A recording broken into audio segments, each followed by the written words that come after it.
ke plot urdhrimet e tia që tani je në gjendje të mbash. Jemi të shpërndarë vëlla motër në diasporë. Ligji për të rirë 30 po flet për profesinë që po ndodh sot rreth botës. Le ta prekim. Jemi të shpërndarë në diasporë. Po mundohemi në të mirën tonë të mundshme që po kthehemi ndaj Atit.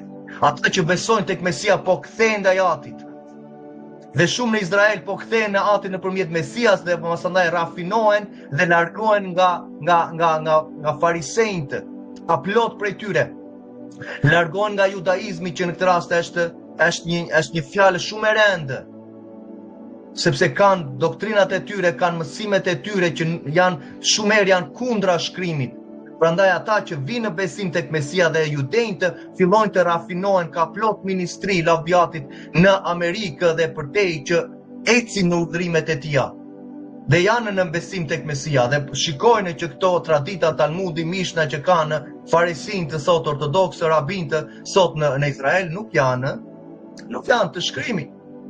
Po lutemi për ta, siç po lutemi për ty, siç po lutemi në këtë rast për ata që nuk e njohin. Ati po punon me Izraelin, Ati po punon me kombet, po punon dhe me denominacionet e njeriut të krishterimit. Se mos mendojmë krishterimi që kanë denominacionet, të krishterit e vërtetë që lindën në Antiok ishin ata ishin dishepujt e apostujve që praktikuan festa dhe urdhrimet e Atit. Dhe le ta shikojmë atë profesinë e ligjit të përtrirë 30. Po lexojmë ligjin siç është na këshillon apostulli Shaul Pali në para Timoteu 4:13 të i kushtojmë me vëmendje leximit të shkrimit të ligjit. Lavdiati, vetëm 4 vargjet e para janë të mbushura me jetë nga fryma.